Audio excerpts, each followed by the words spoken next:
Un gusano tiene una forma de ser y de estar en el mundo. Se arrastra, tiene un color, tiene unas patas, tiene un determinado número de ojos, y para él es posible una serie de cosas, pero no son posibles otra serie de cosas. Por ejemplo, para un gusano es posible arrastrarse por el suelo, subir por una ramita, pero no es posible saltar de rama en rama sin caer al suelo. Llega un momento en el que algo en el gusano le dice que es el momento del despertar. Entra en esa estructura, en su noche oscura, y despierta una posibilidad que estaba dormida y que era la posibilidad de volar. Cuando el gusano se transforma en mariposa, siendo el mismo ser, ya no tiene la misma forma de ser y de estar en el mundo. Lo que para el gusano era imposible saltar de rama en rama, para la mariposa ahora es fácil. De hecho, la mariposa tiene algo que físicamente es distinto al gusano, tiene alas, es más, tiene un número de ojos diferente, número de patas diferentes.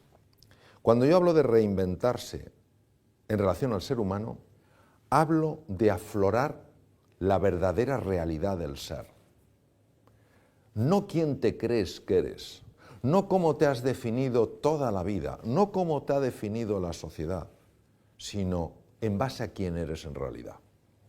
La reinvención es un proceso, desde mi punto de vista y desde mi experiencia, apasionante, sencillo, pero nada simple, porque implica abrirse a que dentro de ti hay talentos, recursos y posibilidades que ni siquiera se te han pasado por la cabeza. Y estamos más cómodos en el juicio, en la etiqueta que nos hemos puesto, aunque esa etiqueta sea profundamente dolorosa.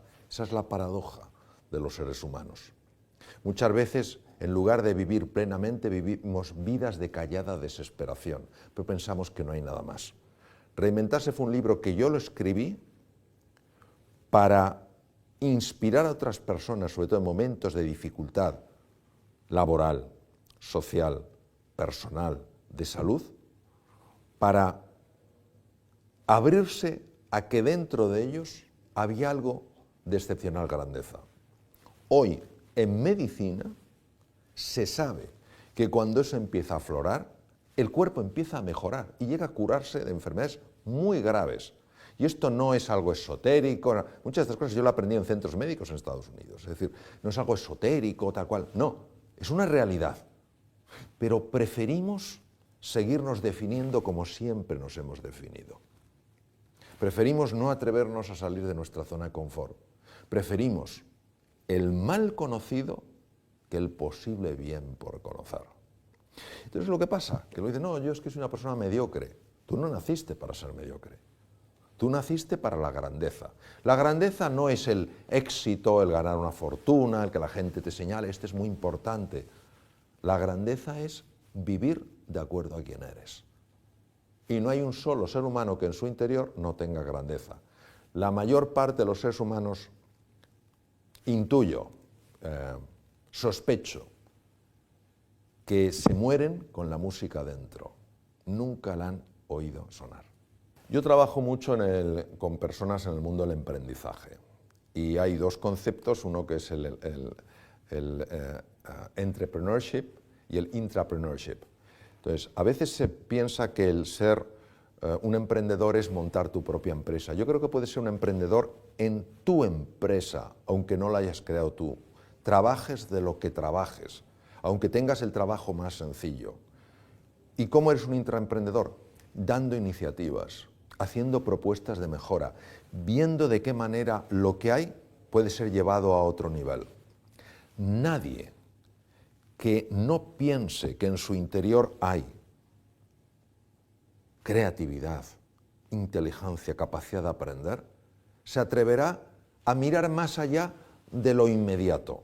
Entonces, ¿cómo puede influir aflorar la grandeza en el ser humano? Pues ¿cómo puede influir en la economía de un país descubrir que están encima de una mina de diamantes? Pues influye mucho.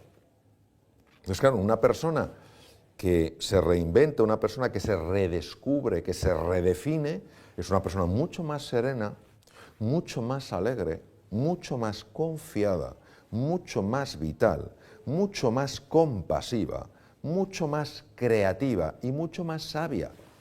Claro, si yo tengo esto en mi empresa, obviamente la expresión de eso es una mejor forma de trabajar, una manera más eficiente de hacer las cosas, unos objetivos más apasionantes y una forma de colaborar mucho más agradable. Yo diría que hay dos cosas que son fundamentales. No digo que sean las únicas, sí son fundamentales. Es decir, el edificio se sostiene con esos dos pilares. Ahora, si quieres sostenerlo más, necesitas otros pilares. El primer pilar es dejar de juzgar.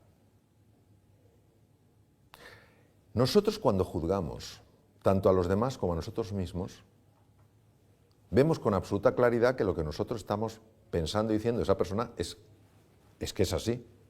Y no nos damos cuenta que nuestros juicios son la pura expresión de condicionamientos previos y de experiencias pasadas. Yo recuerdo una vez, en un evento que estuve con médicos norteamericanos que querían montar una cosa en España, estaba yo operando y recuerdo que una enfermera que estaba circulando, una enfermera circulante, hizo un comentario muy poco amable sobre los norteamericanos.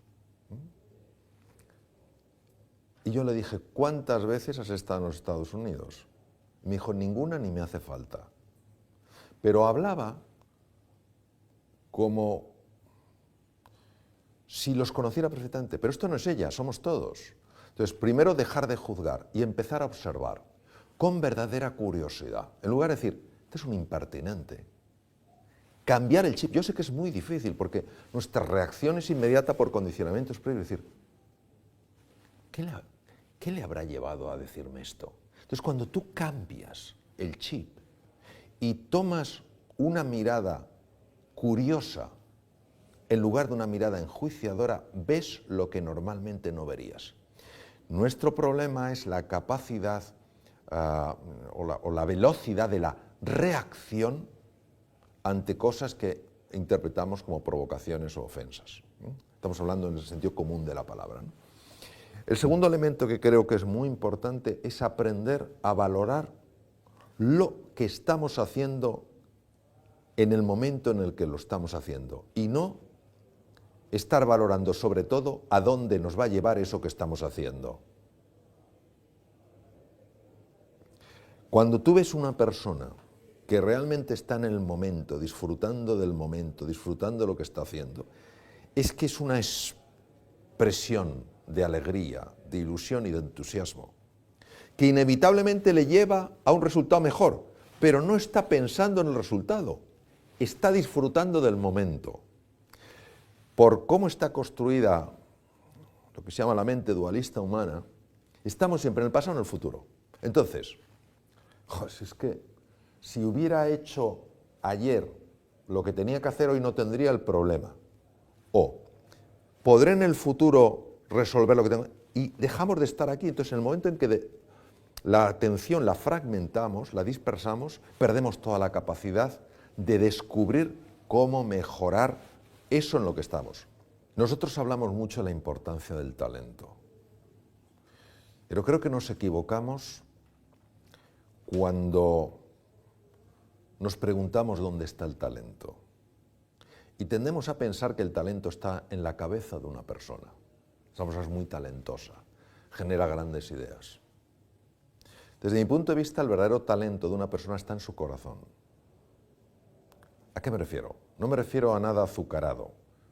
Me refiero a que si tú a un niño en una escuela, a un niño que aparentemente no tiene talento, consigues entusiasmarle en algo, consigues transmitirle, yo creo en ti, tú tienes posibilidades para florecer en la vida. Lo que digo es que cuando el corazón se enciende, la cabeza sigue el ritmo. Pondré un ejemplo, para no extenderme. El mejor neurocirujano infantil del mundo, hace poco se ha retirado, bueno, hace unos pocos años se ha retirado, el profesor Ben Carson, hombre de color, abandonado por su padre al poco de nacer, vivió en Detroit, yo he vivido en Detroit, una ciudad con un enorme componente de violencia. Una persona con todas las cartas necesarias para acabar en una prisión. Chico violento, apodado el tonto de la clase, de Dummy Boy. ¿Cómo es posible que este chico sin recursos se convirtiera en el mejor neurocirujano del mundo, neurocirujano infantil del mundo, jefe de departamento en la Johns Hopkins en Baltimore, Maryland, y la persona que diseñó operaciones neuroquirúrgicas que nadie en el mundo se les había ocurrido cómo hacerlas y que dieron solución a problemas hasta entonces inabordables? Porque su madre y su profesor de ciencias creyeron en él.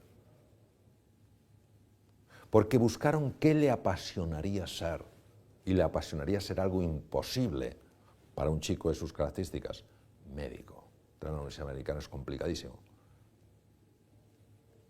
Y mantuvieron la fe en él hasta que esa fe que los demás ponían se quedó en su corazón y su corazón empezó a despertar a su cerebro, y el tonto de la clase acabó el número 1 de su escuela, uno de los 2 mejores estudiantes de todo el estado, fue becado por la Universidad de Yale, los mejores del mundo, y acabó haciendo la residencia en neurocirugía en la Johns Hopkins y siendo el jefe de neurocirugía infantil con apenas 30 años y convirtiéndose en el mejor neurocirujano infantil del mundo.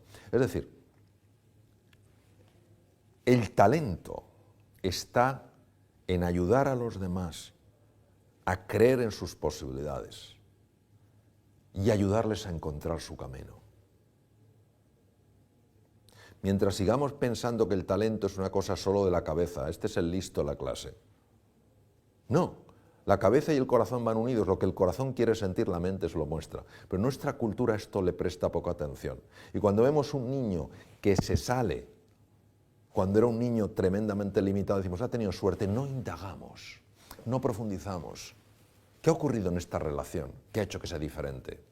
Entonces, por eso pienso que en la empresa, claro que son importantes los recursos cognitivos, pero si quieres llevarlos a otro nivel, hay que conseguir que las personas estén apasionadas en los proyectos, que se sientan seguros en sus trabajos, que se sientan valorados, que no se sientan ninguneados, que nadie favorezca que se sientan unos inútiles, porque entonces no importa lo inteligentes que sean, o en expresión o en potencialidad, que no florecerán. Yo creo que el futuro de las relaciones laborales es el mismo que el futuro de la humanidad. No tienen futuro si no conseguimos transformar el ver a la persona como un medio por ver a la persona como un fin.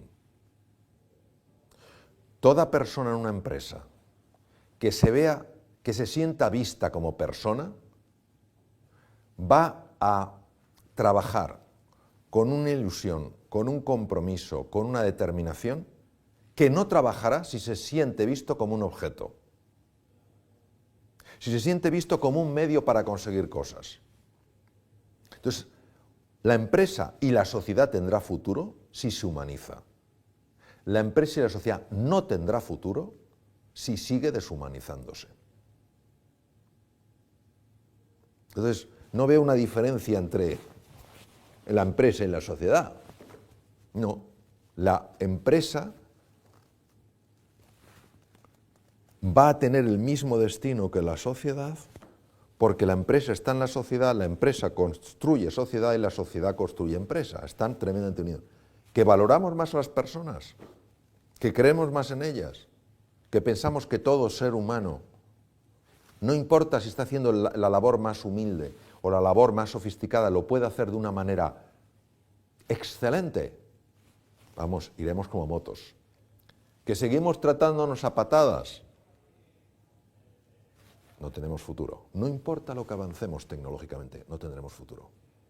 El ser humano ha avanzado inmensamente desde el punto de vista tecnológico y científico en los últimos años. Ha avanzado muy poco en su psicología. Sigue habiendo violencia, sigue habiendo egoísmo, sigue habiendo dosis inmensas de soberbia. El consumo de ansiolíticos y antidepresivos es escandaloso. Hablamos de millones de envases. Todo avance tecnológico es bienvenido, pero tiene que ir acompañado de un avance psicológico, porque si no lo hay, no habrá ética. Y un avance tecnológico sin ética es peligroso, porque entonces no se utilizará para el bien de la humanidad, se utilizará para otras cosas ya más sospechosas.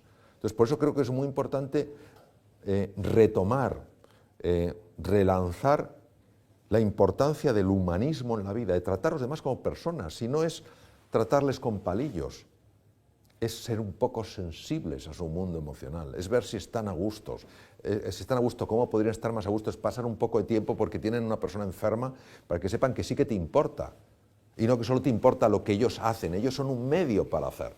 Y esto puede ser a todos los niveles de la empresa, o sea, no quiere decir que sea un nivel más bajo jerárquicamente, es cómo nos tratamos unos a otros, esa es la clave. Vamos a ver, la palabra filosofía quiere decir amor a la sabiduría, es decir, lo más importante no es qué tan inteligente seas, sino qué tan sabio seas, porque la sabiduría es perspectiva. Entonces, ha habido muchos filósofos a lo largo de la historia que se han hecho planteamientos. Entonces, yo no conozco de los que he leído ninguno que diga, este para mí es el definitivo. Ves cosas que te llaman la atención y tú lo cribas y dices, ¿tiene sentido para mí o no tiene sentido? Entonces, para mí Ortega y Gasset hay cosas que me gustan mucho y cosas que me gustan muy poco. Por ejemplo, me gusta muy poco cuando dice que el ser humano es su historia. Es decir, como que si no tienes tu historia, no tienes un humano. Es decir, si no tienes un pasado, no tienes un ser humano. Yo creo que el ser humano es mucho más que su historia. Yo creo que el ser humano es capaz de reinventar su vida, no ser simplemente una consecuencia de historia. Pero tiene cosas que son espectaculares y a mí personalmente sí me impactan. Y tienen mucho que ver con lo que hemos visto. Por ejemplo, Ortega y Gasset, y tiene que ver mucho con la pregunta del liderazgo, nace o se hace, dijo, no somos un participio, sino un gerundio. No estamos hechos del todo, sino que nos vamos haciendo. La neuroplasticidad, el descubrimiento de que las neuronas sí se pueden regenerar en ciertas partes del cerebro, que sí se generan nuevas conexiones en todo el cerebro, es un hallazgo moderno, pero ya las palabras de Ortega de alguna manera estaban intuyendo que esto era una realidad. Por otra parte, Ortega tiene conceptos muy interesantes como hasta qué punto nuestras creencias generan nuestros límites, ¿no? Entonces, él decía, no tenemos creencias, en las creencias estamos. Esto desde el punto de vista de la salud es muy importante. Las personas que creen que se pueden curar de una enfermedad, lo creen de verdad, no intelectualmente lo viven, sabemos que tienen más opciones de salir adelante que las que no lo creen. Lo sabemos. Sabemos que el sistema inmune es mucho más activo. Las personas que creen que tienen una opción, nadie tiene una seguridad de ganar una batalla, pero sí que tienes muchas más opciones. Entonces, a mí me gustan muchas de las cosas que dice Ortega porque para mí tiene una gran profundidad. A mí la profundidad me gusta y ver personas que hablan de eso. No compro todo lo de Ortega porque hay cosas que me dan la sensación de un tinte un poco pesimista del ser humano. Pero es mi apreciación, estamos hablando de el filósofo más grande que en España, fue una persona muy reconocida en Alemania, muy reconocida internacionalmente. Sus artículos periodísticos tuvieron un impacto enorme porque la parte filósofo era un grandísimo periodista. O sea, hablamos de uno de los grandes. Entonces, yo creo que estas personas tan destacadas, lo bueno es que nos lanzan una especie como de impactos que nos invitan a reflexión, porque decimos, yo no sé nada de esto, pero esto me suena verdad. Esto me mueve dentro. Entonces, sí, yo creo que fue una persona muy destacada y a mí muchas de sus cosas efectivamente me gustan mucho. Yo les diría lo que les digo a mis 3 hijos. Vamos a ver, o lo que de alguna manera quiero transmitirles. Hay que distinguir el triunfo de la felicidad. ¿Vale? El triunfo lo marca fundamentalmente aquello que colma los sentidos. Es decir, si yo puedo viajar en un buen coche, viajar cómodo en un avión, llegar a los sitios y que me reciban con afecto, etcétera, etcétera. Esto obviamente es agradable a los sentidos. Si lo que como está frío, está duro, si viajo en un avión donde tengo las rodillas en la boca, llego a un sitio y me ignoran como si fuera un perchero, esto obviamente para los sentidos no es agradable. Nuestra sociedad marca lo que es el éxito, lo que es el triunfo. Y el éxito, el triunfo que marca es fundamentalmente ser una persona importante. Una persona que tiene éxito es porque es alguien importante. ¿Cómo sabes que es importante? Pues porque es reconocido, porque es una persona que normalmente no tiene angustia económica, porque una persona... Entonces aquí es donde llama la atención lo siguiente. Hay personas que desde el punto de vista social no tienen éxito, pero se les ve muy contentos, se les ve muy alegres. No hablo de personas que estén en el sueño del opio, hablo de personas que transmiten una alegría, transmiten una ilusión, y dices, bueno, esto que resulta hasta, entre comillas, ofensivo. Diciendo, oye, pero vamos a ver, tú eres un fracasado. Y hay personas muy reconocidas y que por dentro están hechas polvo. Entonces, mezclamos, confundimos dos conceptos, el éxito y la felicidad. El éxito colma los sentidos, la felicidad colma el corazón. Hay un científico muy conocido a nivel internacional que tiene un hijo que podía haber sido apoyado por su padre y meterse en la carrera más importante, ser una persona reconocida, y decidió quedarse en un pueblo fabricando bicicletas y arreglando bicicletas. Y lo pone como ejemplo diciendo, mi hijo es feliz. De cara a la sociedad, es un fracasado, pero este chico es feliz. Entonces, claro, ¿qué es más importante? Yo creo que es mucho más importante ser feliz. ¿Es incompatible ser feliz con tener éxito? No. Yo creo que tenemos que buscar una fórmula equilibrada donde tú tengas pues, tus sentidos adecuadamente colmados y a la vez tu corazón colmado.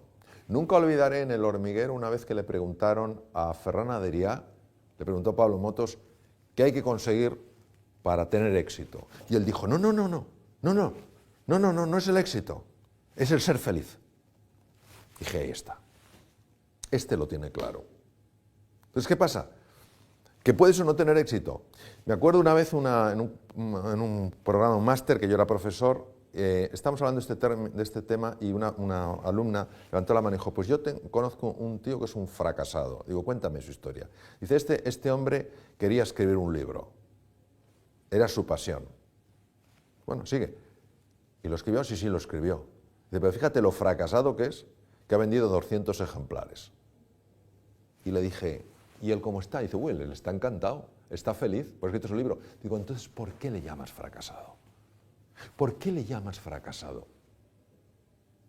¿Es que alguien que venda 2 millones de libros y por dentro esté hecho polvo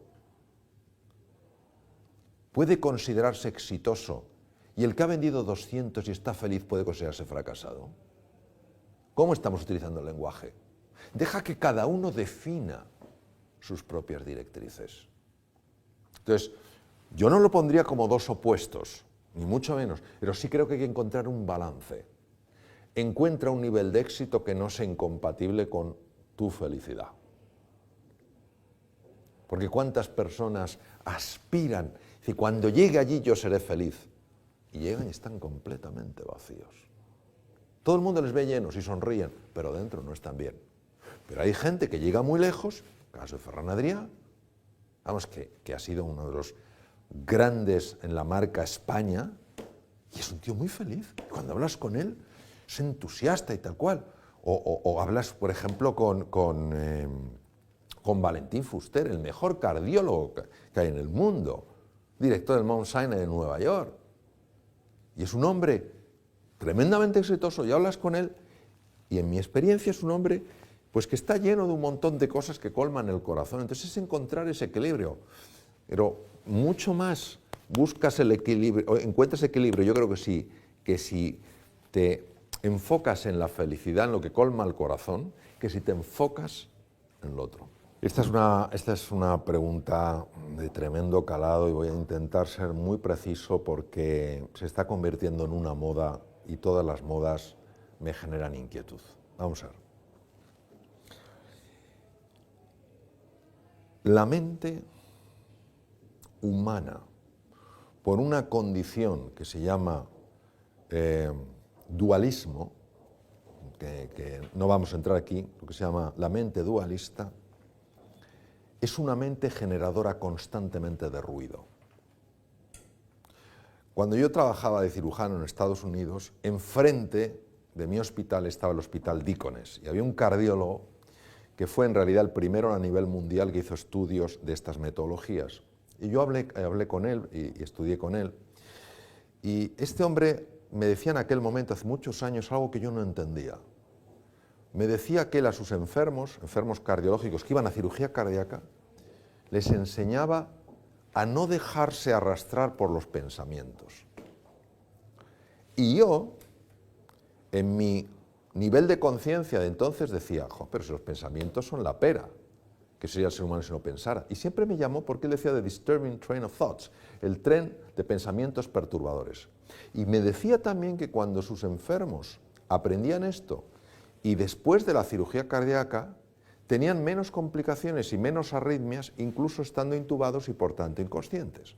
Y yo en aquel tiempo, hablo hace varias décadas, yo no entendía qué tenía que ver con eso. Conforme he estudiado más la mente humana y he estado con grandes maestros del mindfulness, todos estos temas, me he dado cuenta de que la mayor parte de la mente la utilizamos para meter ruido, para angustiarnos por el pasado y preocuparnos por el futuro. Y al final dejamos de estar en el presente, que es donde sucede realmente todo. Y claro, si yo estoy despistado, están pasando cosas que no las puedo ver. Y si encima estoy angustiado o estoy frustrado, estoy generando daño biológico. Entonces el mindfulness es una parte de la meditación, lo que se llama shamatha, que lo que hace es estabilizar la atención. ¿Cómo estabilizar la atención? Yo no puedo ver nada nuevo si no miro de una forma nueva. El shamatha, el mindfulness, que es la forma anglosajona de llamarlo, el mindfulness lo que hace es ayudarte a fijar la atención fundamentalmente en la respiración y en el cuerpo. Cuando tú mantienes la atención ahí, los pensamientos se ven sin energía. Y claro, intentan bombardearte, te intentan llevar, pero tú te das cuenta y vuelves. Entonces, claro, esto se viene practicando desde hace al menos 2500 años. ¿Por qué ahora está teniendo tanto impacto? Porque 3 científicos, uno de mis mentores, Herbert Benson, cardiólogo de la Universidad de Harvard, profesor John Kabat-Zinn, formado en el MIT, y profesor Richard Davidson, se dedicaron a estudiar qué pasa biológicamente en una persona que está entrenando su atención. Y se dieron cuenta, primero, de que hay mejoras en la salud, que hay reducción en la reactividad emocional y que hay una potenciación de la creatividad y de la capacidad para ver las cosas con claridad. Obviamente, si tú bajas la irritabilidad de una persona, mejoras su salud, mejoras su creatividad y haces que sea una persona con la que es más fácil conectar, esto en un entorno empresarial se nota. Se nota porque baja la incidencia de enfermedad, por supuesto de bajas laborales, bajan los niveles de depresión, bajan los niveles de ansiedad, se potencia el sistema inmune, mejora la relación interpersonal. Hasta que la ciencia no empezó a estudiar esto, la sociedad lo veía como algo perteneciente a filosofías, sobre todo ancladas en el budismo y en el taoísmo, que poco parecía que tuvieran relación con el mundo de hoy. Cuando estos 3 científicos dijeron, vamos a ver qué pasa practicando esto sin ningún tipo de connotación espiritual, sino solamente a nivel de estudio científico, ver qué pasa, han visto cosas sorprendentes, cambios en la estructura del cerebro, potenciación de la capacidad del sistema inmune para atacar tumores. Y claro, cuando la ciencia, que es para nosotros lo que da credibilidad a las cosas, ha dicho, señores, olvídense de la dimensión más trascendental, el que quiera que la busque, pero que sepan que esto funciona así, vamos a prestar atención. Por eso, algunas personas más tradicionales del mundo del budismo, pues decían que, bueno, que esto se estaba como instrumentalizando demasiado. Pero en el fondo, todo lo que ayuda al ser humano a estar mejor realmente mejor, no a tener más, no a ser más poderoso, sino a estar mejor por dentro, yo creo que ha de ser bienvenido. Lógicamente, hay personas que no se quedan en la salud física, en la mejora de la creatividad, en la mejora de la productividad, sino que además quieren avanzar más, quieren conocerse más, quieren saber lo que hay dentro. Entonces es lo que se llama el Vipassana, que va más allá del mindfulness, es un paso más allá, donde te metes dentro y empiezas a entender con más claridad la dinámica de la mente. Hoy el mindfulness, por ejemplo, es algo practicado enormemente en todo Silicon Valley. ¿Por qué? Porque es fashion. Todo tiene un componente fashion, pero fundamentalmente porque en Silicon Valley hace falta interactuar con grupos muy diversos, porque hay que ser tremendamente creativo, porque hay que adaptarse a niveles de cambio tremendos. Entonces, es una cosa muy establecida. Claro, en hospitales como el que estuve yo en Estados Unidos, en universidades muy reconocidas en el mundo, ya son cosas que se enseñan a los estudiantes de medicina para que se enseñen a sus enfermos. Es decir, ya no es algo que pueda tener para nosotros una percepción esotérica, y eso ha hecho que el mindfulness esté entrando con gran fuerza en las empresas. Y yo creo que es muy importante que entre en la sociedad. Quien quiera profundizar más en la parte trascendental de la persona, adelante. Quien quiera quedarse ahí, mientras la ayude, fantástico. Yo creo que todo ser humano necesita fundamentalmente dos cosas: que se le entienda y que se le quiera. Punto.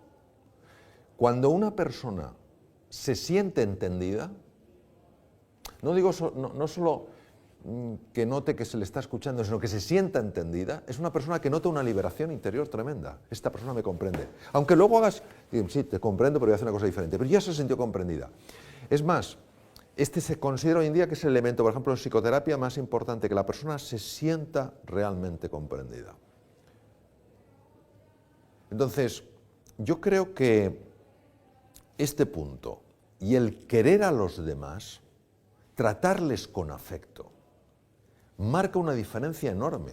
Claro, en este mundo donde cuando hablamos del amor parece que es algo de rosita y blandito y tipo merengue, no entendemos la fuerza transformadora del amor. La fuerza transformadora del amor es sencillamente la capacidad de ver en el otro ser humano no alguien que piensa distinto que tú, que es de un partido político diferente del tuyo, que tiene una cultura distinta, sino ves que él también o ella también están enfrentándose a preocupaciones en su vida, que tienen angustias, que quieren ser felices, que no saben cómo salir del atolladero. Cuando tú ves la humanidad en otro ser humano, la misma que tienes tú, les tratas de una manera diferente, porque ya no son una etiqueta. No, es que este es de tal, es que este es de izquierdas, es que este es de derechas, es que este es de centro, es que este es de ese país, es que este otro... No, esas barreras se diluyen y ves la humanidad.